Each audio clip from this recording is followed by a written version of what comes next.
मेरा नाम मीरा है। मैं जब छोटी थी तब मेरे पापा ने माँ को छोड़कर दूसरी औरत से शादी कर ली थी। मैं इकलौती बेटी थी, लेकिन हालात की बदकिस्मती ने मेरी किस्मत भी काली कर दी थी कि मुझ अकेली को भी लाड़ प्यार ना मिल सका, जो अक्सर बच्चों को मिलता था। मैंने होश संभालते ही माँ को अपने और मेरे लिए मेहनत मजदूरी करते हुए देखा था। हम मामा के घर रहते थे और मेरी मामी बहुत ही ज़्यादा झगड़ालू औरत थी। मेरी माँ बंगले पर काम करके वापस आने के बाद मामी के घर का सारा काम भी करती थी, लेकिन फिर भी मामी खुश ना होती। मामा चुपचाप सब कुछ देखते रहते, पर पत्नी को कभी कुछ नहीं कहते थे। शायद वह भी मेरी माँ और मुझे बोझ समझते थे। मैंने कई बार देखा, माँ अपनी पुरानी तस्वीर देखते ही उदास हो जाती थी। मेरी माँ की एक और बहन थी, लेकिन वो मेरी माँ की सगी बहन नहीं थी। मेरी नानी ने उन्हें गोद लिया हुआ था और बिल्कुल सगी बेटी की तरह पाला था। उनकी शादी भी हो गई थी और अब दूसरे देश में रहती थी। उनका नाम रचना था। मेरी मामी कहती कि उन्होंने भागकर शादी की थी और अपने माँ बाप का दिल दुखाया था, जिन्होंने उन्हें सहारा दिया और उन्हें सगी बेटी की तरह पाला। उन्हीं के मुंह पर कालिख लगाकर चली गई, इसलिए भगवान ने भी उन्हें सजा दी और उनकी पहली औलाद ही उन्हें किन्नर दे दी। मेरी मासी का बेटा किन्नर था और वह भी अपने माँ बाप के साथ देश से बाहर ही रहता था। मैं बहुत खूबसूरत थी। दूसरी तरफ मेरे मामा की बेटियाँ खूबसूरत नहीं थी, इसलिए वह दोनों मुझसे बहुत ज़्यादा जलती थी। मामी का व्यवहार भी मेरे साथ अच्छा नहीं था। वह अक्सर मेरी माँ से कहती कि बेटी पर नज़र रखो, कहीं यह भी अपने बाप और अपनी मासी के नक्शे कदम पर ना चल पड़े। मुझे मामी की बातों पर दुख होता कि ना जाने क्यों उनके दिल में हम माँ बेटी के लिए जहर है, जबकि हम तो उनका बुरा नहीं सोचते। एक दिन मेरी सालगिरह पर मामी की दोनों बेटियां मुझसे कहने लगी, आज हम तुम्हें घर से बाहर घूमने ले जाएंगे, तुम बस अपनी माँ से मत बताना। हमने भी अपनी माँ को नहीं बताया है। मैं घूमने फिरने के शौक़ में उसकी बातों में आ गई और अपनी माँ से झूठ कहा कि ट्यूशन वाली मैडम से कुछ सवाल पूछ कर आती हूँ। कल मेरा टेस्ट है और मुझे समझ नहीं आ रहा। माँ मुझे पढ़ा लिखा कर अफसर बनाना चाहती थी। वह मेरी पढ़ाई को लेकर हमेशा चिंतित रहती थी, इसलिए फ़ौरन ही मान गई। मैं घर से अकेली निकली और मेरे पीछे पीछे ही मेरी मामी की दोनों बेटियां भी आ गई और मुझे एक बड़े से होटल में ले गए। उसने कहा कि तुम्हारा भी अच्छा खाना और अच्छी ज़िंदगी गुजारने का मन करता होगा, इसलिए आज तुम अपने जन्मदिन पर खूब एंजॉय करो। वह दोनों मुझे एक मेज़ पर बैठाकर यह कहकर चली गई कि खाने का ऑर्डर देकर अभी आते हैं। मुझे वहाँ अकेले डर तो लग रहा था और माँ से बोले गए झूठ पर अफसोस भी हो रहा था, लेकिन मैंने सोचा थोड़ी देर की बात है और फिर तो घर ही चले जाना है। अभी यह सब सोचते हुए कुछ ही देर गुजरी थी कि वहाँ एक लड़का आकर सामने रखी कुर्सी पर बैठ गया। वह मेरी तरफ देखकर मुस्कुराते हुए मेरा नाम पूछने लगा, तो मैं डर गई और इधर उधर नज़र दौड़ाई अपने मामा की बेटियों की तलाश में, जो कि मुझे कहीं भी दिखाई नहीं दे रही थी। मुझसे अब और इंतज़ार नहीं हो रहा था।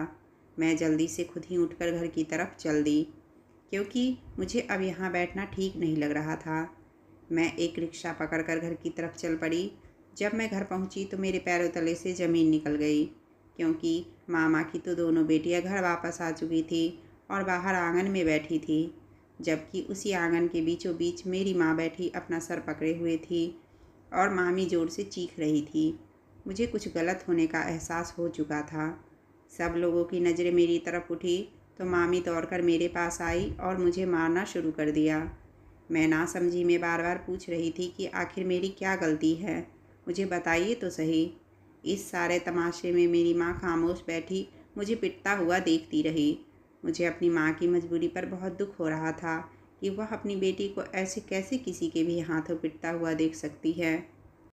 आखिर मामा को ही मुझ पर दया आई और उन्होंने मुझे मामी के चंगुल से छुड़ाया। मुझसे पूछा, तुम अकेली कहाँ गई थी? तो मैंने झट बोल दिया कि मामा, मैं तो आपकी बेटियों के साथ ही घूमने गई थी, जिस पर दोनों साफ मुकर गई। तो मैंने कहा कि मैं क्यों इल्ज़ाम लगाऊंगी, जबकि हम तीनों साथ गए थे। तो फिर मेरे मामा की बेटी ने आगे बढ़कर अपना फ़ोन निकालकर सबके सामने रख दिया।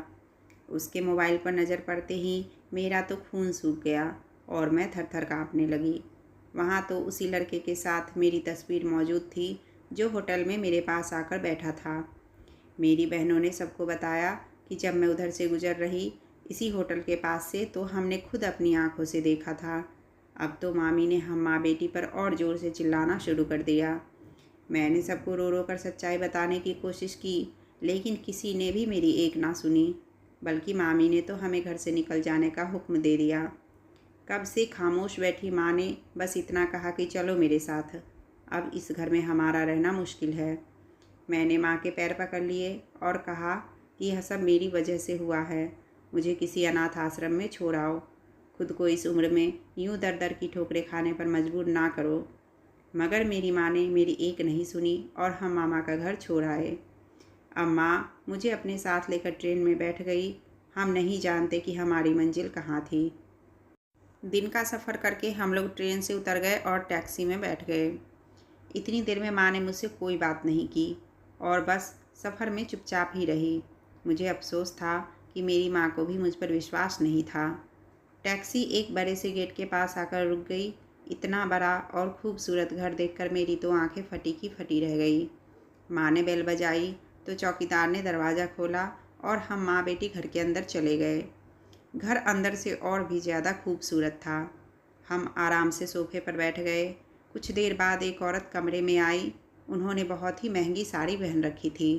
माँ, जो इतनी देर से चुप थी, फ़ौरन उस औरत से हंसकर मिली और दोनों आपस में यूं मिली जैसे कितनी गहरी रिश्तेदारी हो।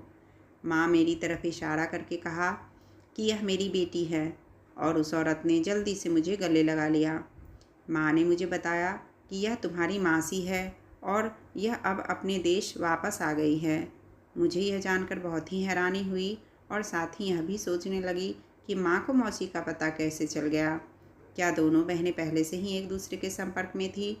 अब मैं भी कुछ नॉर्मल हो चुकी थी और अपनी मासी से खुशी से मिली और बातें की। मुझे मासी के बेटे को देखने की बहुत इच्छा हो रही थी, जिसे सब किन्नर कहते थे, लेकिन वह कहीं भी नज़र नहीं आया। कुछ देर बाद हमने ज़िंदगी का सबसे टेस्टी खाना खाया। मासी ने हम माँ बेटी को हमारा कमरा दिखाया, जहाँ हम आराम करने वाले थे। मैं तो नर्म बिस्तर देखते ही सब कुछ भूल गई और उस पर लेटते ही चैन की नींद सो गई। मगर उस रात आधी रात को माँ ने मुझे जगा दिया और कुछ ऐसा कहा कि मैं हैरान रह गई। माँ ने मुझसे कहा कि वह जल्दी ही मेरी शादी मासी के बेटे से करना चाहती है। माँ ने मुझसे कहा, तुमने मेरा विश्वास तोड़ा है। मैंने माँ से कहा कि मैंने आपका विश्वास नहीं तोड़ा है, बल्कि आपने मेरा विश्वास नहीं किया। कम से कम अपनी बेटी पर तो विश्वास करती। मैं आपको चीख चीख कर विश्वास दिलाती रही कि मामा की बेटियाँ झूठ बोल रही है। वह मुझे खुद अपने साथ ले गई थी और उस लड़के से मेरा कोई लेना देना नहीं।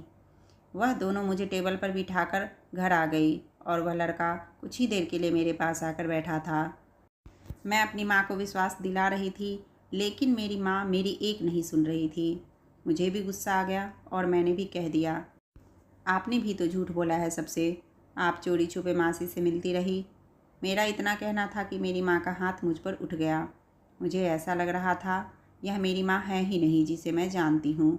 ऐसा लग रहा था कि जैसे कि यह किसी और के ही वश में है।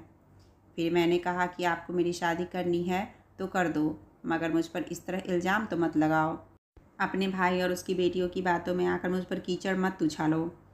तब मेरी माँ ने मेरे सामने एक शर्त रखकर मेरे सर पर आसमान गिरा दिया और कहा कि अगर तुम रचना के बेटे से शादी कर लो तो मैं तुम्हें माफ़ कर दूँगी, वरना मैं तुम्हें ज़िंदगी भर माफ़ नहीं करूँगी। जाहिर सी बात है वह किन्नर था और मैं उससे शादी कैसे कर सकती थी। मैंने फ़ौरन अपनी माँ की बात से इनकार कर दिया। तो उन्होंने कहा, अगर यह इल्ज़ाम ना भी लगता तो भी मैं तुम्हारी शादी रचना के बेटे से ही करने वाली थी।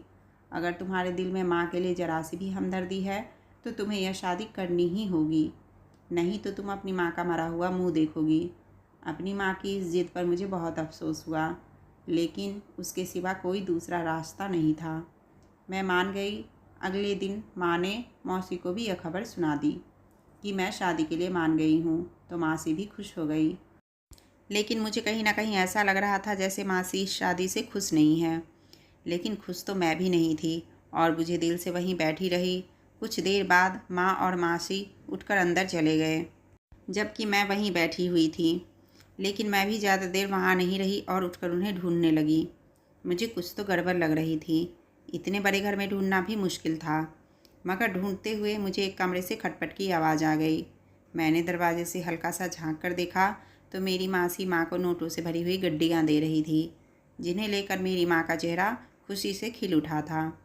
अब मुझे समझ आया, मासी ने मेरी माँ को पैसों का लालच देकर अपने किन्नर बेटे के लिए मेरा सौदा कर लिया था और मेरी शादी करवा रही थी।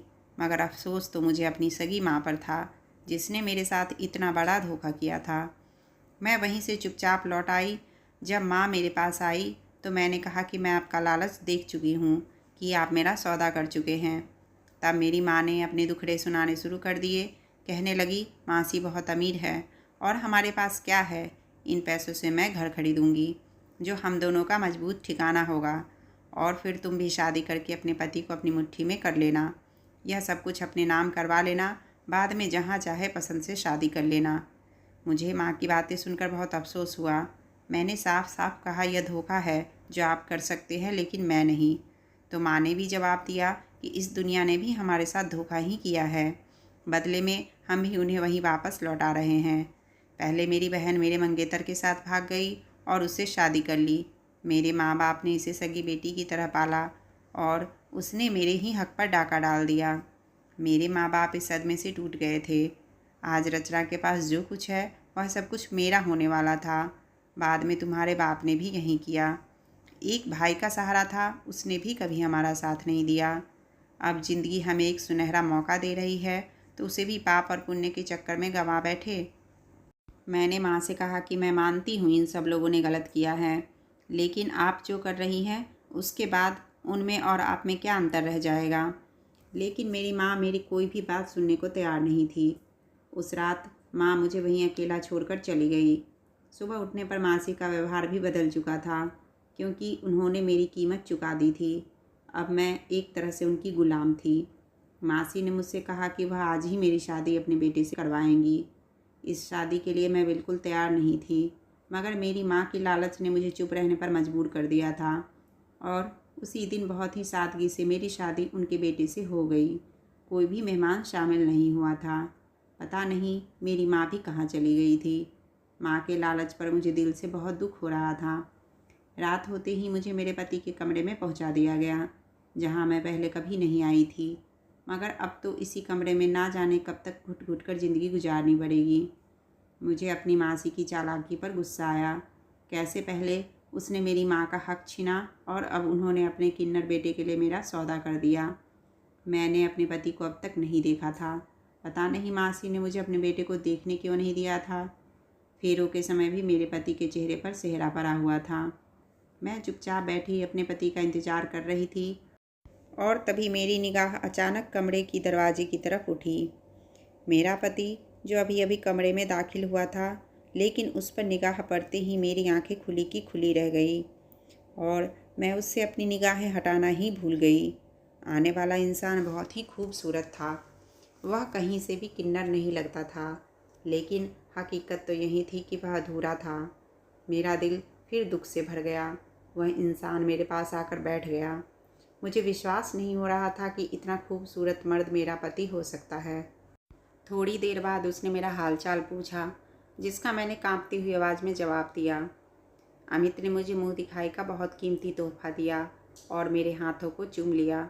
मुझे विश्वास नहीं हो रहा था कि भला एक किन्नर क्या सुहागरात मनाता, लेकिन अमित धीरे धीरे मेरे करीब आता जा रहा था। मेरे हाथों से होते हुए उसका स्पर्श मेरे चेहरे तक पहुंच चुका था और उसके गर्म सांसों से मैं पिघलती जा रही थी। पूरी रात वो मेरे ऊपर ऐसे ही प्यार की बारिश करता रहा। मेरे दिल में जो डर बैठा हुआ था वह ख़त्म हो गया। मुझे विश्वास हो गया कि मेरी ज़िंदगी अब बहुत अच्छी हो जाएगी। मेरा पति तो एकदम ठीक था, उसमें कोई कमी नहीं थी। मैं सोते हुए अमित की तरफ निगाह डाली और उसके सीने पर सर रखकर सो गई। सुबह होते ही एक शोर की आवाज़ से मेरी आँख खुली। मैंने देखा कि मेरी सास मेरे कमरे में आ चुकी थी।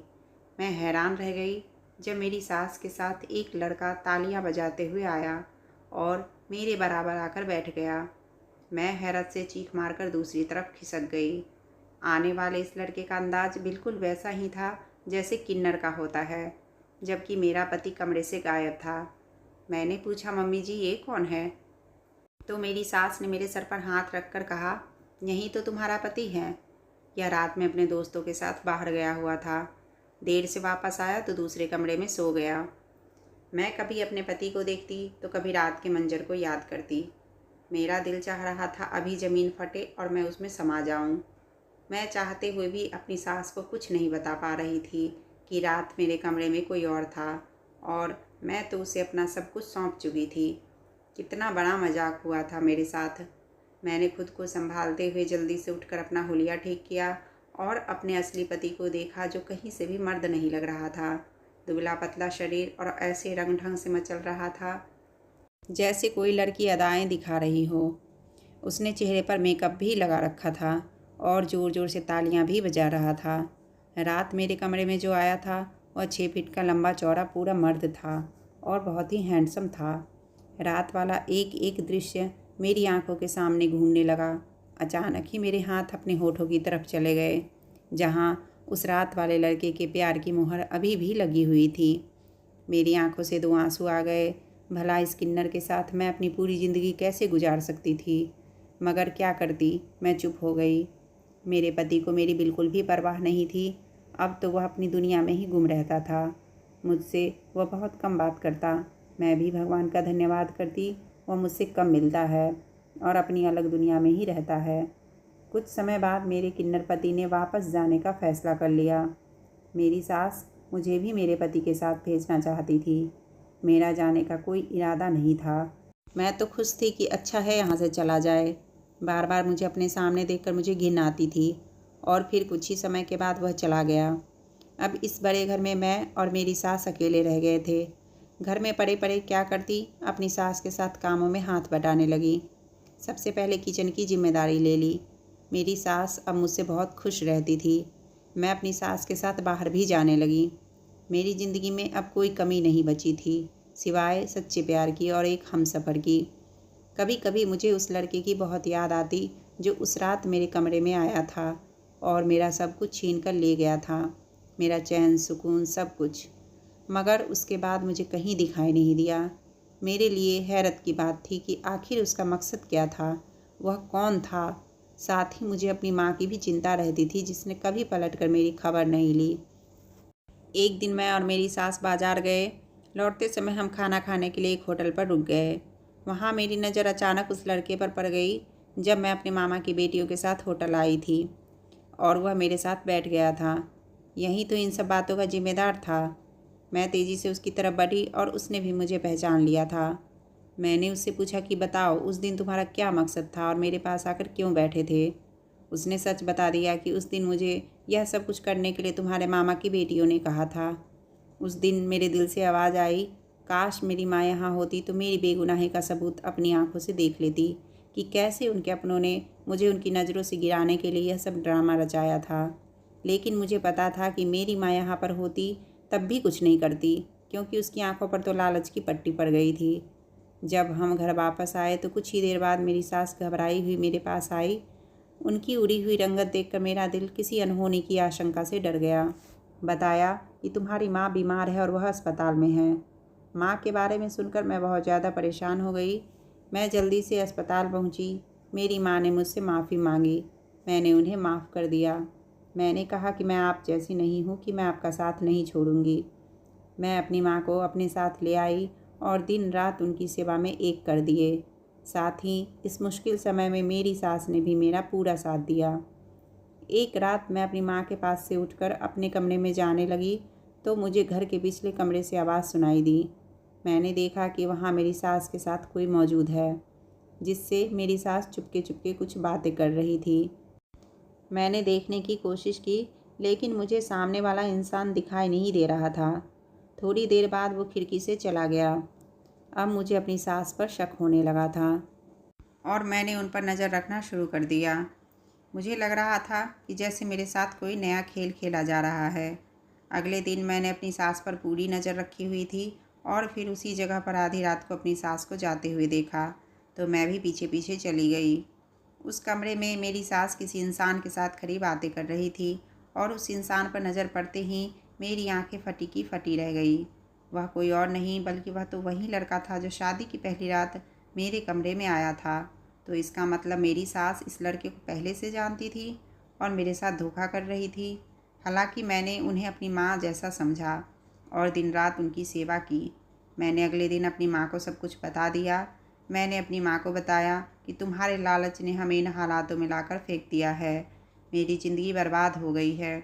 ज़रूर मेरी सास का इरादा होगा कि उनका किन्नर बेटा तो औलाद पैदा कर ही नहीं सकता, तो उन्होंने शादी की पहली रात मेरे कमरे में किसी और को भेज दिया था कि उन्हें उनके ख़ानदान का वारिस मिल जाए। मेरी आंखों से आंसू बह रहे थे, मगर अब मैं चुप नहीं बैठने वाली थी। मैं यह हकीकत सबके सामने लेकर आऊँगी। अगले दिन मैं उस कमरे में जाकर बैठ गई जिस कमरे में वह लड़का मेरी सास से मिला करता था। अभी मुझे बैठे कुछ देर हुई थी कि दरवाज़ा खोलकर वही लड़का अंदर आया। मुझ पर नज़र पड़ते ही एक पल के लिए वह सन्नाटे में रह गया। मैंने उस लड़के से कहा कि तुम कौन हो, इस घर से तुम्हारा क्या रिश्ता है। पहले तो वह मुझे देखकर कुछ घबरा गया, लेकिन अब उसके चेहरे पर एक मुस्कुराहट आ गई। वह धीरे धीरे कदम उठाता मेरी तरफ बढ़ रहा था और मेरे पास आते ही उसने मुझे बाहों में भर लिया। मैंने उसे धक्का दिया और कहा, उस रात तो तुमने धोखे से मेरा फ़ायदा उठाया था, लेकिन आज तुम ऐसा कुछ भी नहीं करोगे। अगर तुमने मुझे हाथ लगाने की कोशिश की तो मैं तुम्हारी जान। अभी शब्द मेरे मुंह से ही निकले थे कि उसने मेरे होठों पर अपने होठ रख दिए। फिर कहा कि बस अब खामोश हो जाओ मेरी जान, तुम मेरी हो, क्योंकि बहुत मोहब्बत करता हूँ तुमसे। तुम्हारे बिना रहने के बारे में सोच भी नहीं सकता। मैं भी उसकी बाहों में आकर मदहोश होने लगी थी, लेकिन मैंने अगले ही पल खुद को संभाल लिया। वह मेरा पति नहीं था, कोई गैर मर्द था। फिर भला मैं उसके बारे में यह सब कुछ कैसे सोच सकती थी। मैंने उसे धक्का देकर अपने आप से दूर कर दिया। मेरी आंखों में आंसू भर आए थे। मैंने रोते हुए कहा, क्यों मेरी ज़िंदगी में आए हो, क्यों मेरे जख्म हरे करते हो। उस दिन शादी की पहली रात तुमने मुझे ना जाने कितने सपने दिखाए और मैं भी कितना खुश थी कि मेरी ज़िंदगी कितनी खूबसूरत है, जो मुझे इतना प्यार करने वाला पति मिला है। लेकिन मुझे क्या पता था कि मेरी ज़िंदगी तो नरक बनने वाली है। मेरी ज़िंदगी में पति का प्यार नहीं है, बस मेरी ज़िंदगी ऐसे ही गुजारनी है। वह जल्दी से आगे बढ़ा। उसने मेरे आंसू साफ़ किए और कहने लगा, तुम्हारे आंसू देखकर मुझे दुख होता है। मैंने कहा, कौन हो तुम, क्या रिश्ता है तुम्हारा इस घर से। उसने जवाब दिया, जिसे तुम मासी कहती हो, मैं उनका बेटा हूँ। मुझे उसकी बात पर विश्वास नहीं हुआ, क्योंकि मेरी सास का तो एक ही बेटा था और जो किन्नर था, जो कि बदनसीबी से मेरा पति था। मैं अभी उस लड़के से कुछ और पूछने ही वाली थी कि पीछे से मुझे मेरी सास की आवाज़ सुनाई दी। मेरी सास शायद पहले ही वहाँ आ चुकी थी। बहुत ही शांत शब्दों में कहा कि हाँ, यही मेरा बेटा है। मेरे पैरों तले से ज़मीन निकल गई। मैंने उनसे पूछा, फिर वह कौन था जिसे मेरा पति बताते हुए आप उस दिन मेरे कमरे में लेकर आई थी। मेरी सास ने मुझे सारी हकीकत बताई। उन्होंने बताया कि मेरी माँ और तुम्हारी नानी आपस में बहुत ही पक्की सहेली थी। मैं 2 साल की थी तब मेरे पापा की मौत हो गई। मेरी माँ ने दूसरी शादी कर ली, लेकिन मेरा सौतेला बाप मुझे रखने को तैयार नहीं था, तो तुम्हारी नानी ने मुझे गोद ले लिया। उनकी पहले से एक बेटी थी जिसका नाम राधिका था, जो कि तुम्हारी माँ है। हम दोनों सगी बहनें की तरह रहते थे। राधिका के माँ बाप मुझे बिल्कुल सगी बेटी की तरह रखते थे। राधिका मुझसे बड़ी थी, इसलिए उसकी शादी भी पहले होनी थी। तुम्हारे नाना नानी ने उसका रिश्ता तय कर दिया, लेकिन जब राधिका के मंगेतर ने मुझे देखा तो वह मुझे पसंद कर बैठा। उसने अगले दिन ही संदेशा भिजवाया कि मैं आपकी छोटी बेटी से शादी करना चाहता हूँ। यह सब सुनते ही सब घर वाले मेरे खिलाफ हो गए थे। सबको लगता था कि मैंने ही राधिका के मंगेतर को बहकाया है। हालांकि ऐसा कुछ नहीं था। उसके बाद सब लोग मुझसे नफ़रत करने लगे। वह ज़बरदस्ती मेरी शादी एक शादीशुदा आदमी से करवाना चाहते थे, जो 2 बच्चों का बाप था। सब घर वाले कह रहे थे कि तुमने हमारी नाक कटा दी, तुम्हारी यही सज़ा है कि तुम अब हमारे घर से चली जाओ। हमने फैसला किया कि हम भागकर शादी करेंगे। इस तरह मैं भाग गई। कुछ समय तक लोग हमसे नाराज़ रहे, लेकिन फिर धीरे धीरे आना जाना शुरू हो गया। जब मेरे पहले बच्चे का जन्म हुआ तो राधिका मेरे घर रहने के लिए आई हुई थी, लेकिन उसने ख़ानदान में यह बात फैला दी कि मैंने एक किन्नर बच्चे को जन्म दिया है। हर कोई यही समझता था कि मेरा बेटा किन्नर है। मैं किस किस को विश्वास दिलाती कि मेरा बेटा एकदम ठीक है। फिर मैंने लोगों की बातें सुनकर यह देश ही छोड़ दिया। मैं फिर अपना वाला दिल रखा और तुम्हारी माँ से बातचीत करती रही, जबकि तुम्हारी माँ तो बदले की आग में जल रही थी।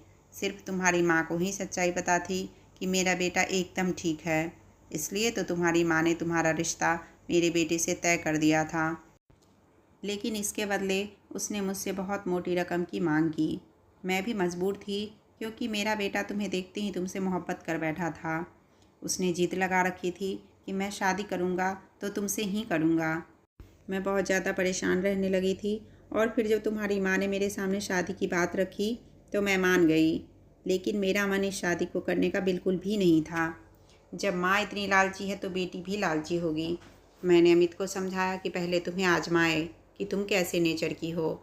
जिसे मैंने तुम्हारा पति बताया था वह अमित का एक जानने वाला था। मैंने उसे तुम्हारा पति बनाकर तुम्हारे सामने खड़ा कर दिया। शादी की पहली रात मेरे मना करने के बावजूद ये तुम्हारे कमरे में चला गया था, क्योंकि वह तुम्हारे लिए बहुत बेकरार था। मैंने इस शर्त पर शादी की पहली रात उसे तुम्हारे पास जाने दिया कि उसके बाद वो कभी तुम्हारे सामने नहीं आएगा, जब तक कि तुम अपनी आजमाइश पर खड़ी नहीं उतरती। मैं देखना चाहती थी कि तुम अपनी माँ की तरह लालची तो नहीं हो, लेकिन तुम बहुत अच्छी हो। तुमने मेरा भी बहुत ध्यान रखा और कभी तुम्हारे मन में कोई लालच नहीं देखा। तुम अपने इम्तिहान में पास हो गई हो। मैं उन लोगों की बातें सुन रही थी और साथ ही साथ मेरी आंखों से आंसू भी बह रहे थे। मुझे अपनी किस्मत पर विश्वास नहीं हो रहा था कि मेरी किस्मत इतनी अच्छी हो सकती है। मेरे पति और मेरी सास ने मुझसे माफ़ी मांग ली थी। मैंने अपने पति और अपनी सास को माफ़ कर दिया था। मेरी सास मुझे और अमित को कमरे में अकेला छोड़कर बाहर चली गई। अमित ने बेकरारी से मुझे बाहों में भर लिया, और इस बार मैंने भी उसकी बाहों से निकलने की बिल्कुल कोशिश नहीं की। अब मैं अपने पति के साथ रहती हूँ। कुछ समय के बाद मेरी माँ इस दुनिया से चली गई। मुझे खुशी इस बात की है कि जाते जाते उन्हें अपनी गलती को सुधारने और अपने पाप की माफ़ी मांगने का मौका मिल गया था। उन्होंने मेरी सास से माफ़ी मांग ली और मेरी सास ने भी उन्हें खुले दिल से माफ़ कर दिया था। कहानी अगर अच्छी लगी तो लाइक करें, और चैनल पर नए आए हो तो प्लीज़ चैनल को सब्सक्राइब कर दें। वीडियो देखने के लिए आपका बहुत बहुत धन्यवाद।